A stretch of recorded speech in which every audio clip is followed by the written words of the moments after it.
Goeiedag, my naam is Adrie en ek groet jou vanuit Sedgefield, die mosaïekdorp. Sedgefield is oral vervraai met mosaïek. Hierdie kever waarna ek sit, is oordek met mosaïek. Dis 'n toeristebaken en attraksie en vele toeriste het al hier gesit om foto's van hulle self te laat neem. As jy die kever van naby beskou, kan jy nie help om jou te verwonder aan die eindproduk nie. Kyk net hoeveel verskillende mosaïeksteentjies is hier gebruik vir die projek. Hier is soveel detail. Mosaïek as kunsvorm dateer vanaf die 3de millennium voor Christus. Die mediums wat gebruik word, sluit onder andere glas, steen, gebreekte steels en spieëls in. Terloops in my prille jeug het ek mense geken wat bygelowig was oor gebreekte spieëls. Hulle het geglo dat jy jou 7 jaar se ongelukkigheid op die hals haal as jy 'n spieël sou breek. Maar kyk hoe dra die spieeltjies by tot die pragtige geheelbeeld. Dit laat my dink aan die skerwe van ons lewens. Leonard Cohen het gesing, "There's a crack in everything, that's how the light gets in." Inderdaad, ek is van mening dat al die intriges wat ons diepste hartseer oomblikke insluit, van ons mense met meer empatie en medelee maak. Dis byna 'n gegewe dat jy trauma van een of ander aard sal ervaar as jy net oud genoeg word. Niemand van ons is gevrywaar daarteen nie. In die tweede helfte van ons lewens het party van ons al 'n paar hoofstukke voltooi wat nie soos 'n sprokiesverhaal lees nie. Party se voltooide hoofstukke kan selfs as opspraakwekkend beskryf word. Dit maak nie saak hoeveel keer jy geval het nie. Die vraag is, het jy elke keer opgestaan? Dit wat jou breek kan jou bou as jy dit toelaat en raai wat.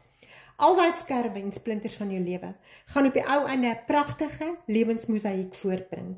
Elke keuse, goed of sleg, was 'n ander mosaïekdeeltjies in jou unieke eindproduk. En alles kan harmoniseer as jy met wysheid optree. Die skrywer Oscar Wilde het gesê die lewe boots kuns ver meer na as wat kuns die lewe naboots. Hy het ook gesê, "Be yourself, everyone else is already taken." 2 Korintiërs 4 vers 16 sê, "Daarom gee ons nie moed op nie, maar al vergaan ons uiterlike mens ook, nogtans word ons dag na dag vernuwe." Met alle respek, hierdie vers laat my soms dink aan die uitdrukking, "Oud word is nie vir sissies nie." In 'n samelewing wat soveel klem op jeugdigheid plaas, voel dit dalk vir jou of jy in die tweede helfte van jou lewe onsigbaar is. Wees egter verseker dat jy nie onsigbaar vir God is nie. Hy sien jou gebrokenheid raak. Dit klink dalk na 'n kliseë, maar jy is so uniek dat jy jouself 'n onreg sou aandoen om iemand anders se lewensmosaïek te probeer naboots. Psalm 139 vers 13 sê, "Ek prys U omdat ek op 'n onsagwekkende, wonderbaarlike wyse gemaak is." Jy is nie deel van massaproduksie nie.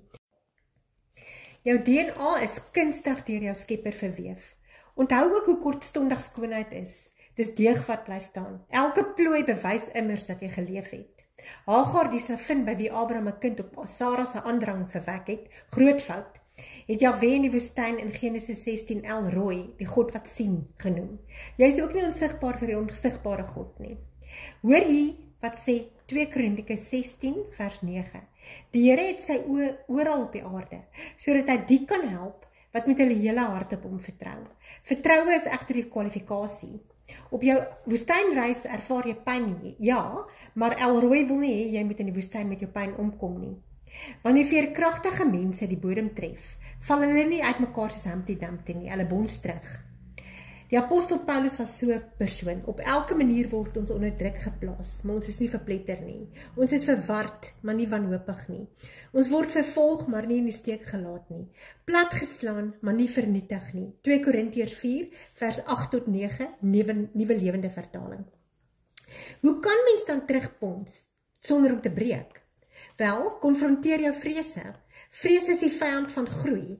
2 Timoteus 1 vers 7 sê vir ons dat God ons nie 'n gees van vreesagtigheid gegee het nie, maar van krag en liefde en selfbeheersing. Jou vrese gaan jou stagneer en jou lewensmosaïek vertraag of selfs tot 'n halt bring. God het soveel meer vir jou in gedagte. Moenie toegee aan vertwyfeling en veral selfbejammering nie. Dieselfde Jesus wat die aarde 2000 jaar gelede fisies bewandel en mense genees het, doen dit vandag nog. Gee jou stikkende hart vir hom. Hy spesialiseer in die heelmaak van harte. Die gebreekte spieëls in jou lewensmosaïek, wat veronderstel was om jou te breek, kan meer skitter as al die ander fasette in jou lewe. Want jy sien, alles het 'n verstryk daarin, ook ons gebrokenheid. Ons is immers reisigers na die beloofde land, waar daar geen gebrokenheid is nie, slegs volmaaktheid, omdat Elroy volmaak is. Herontdek jouself, soos God jou sien. Ontwikkel 'n kan-doen houding wat sê, was daar, het dit gedoen, en ek sal oorleef.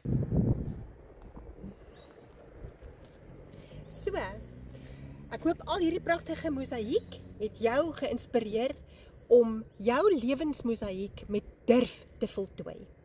Vertel my van die uitdagings wat jy gedurende hierdie tweede helfte van jou lewe ondervind. So bemoedig ons mekaar.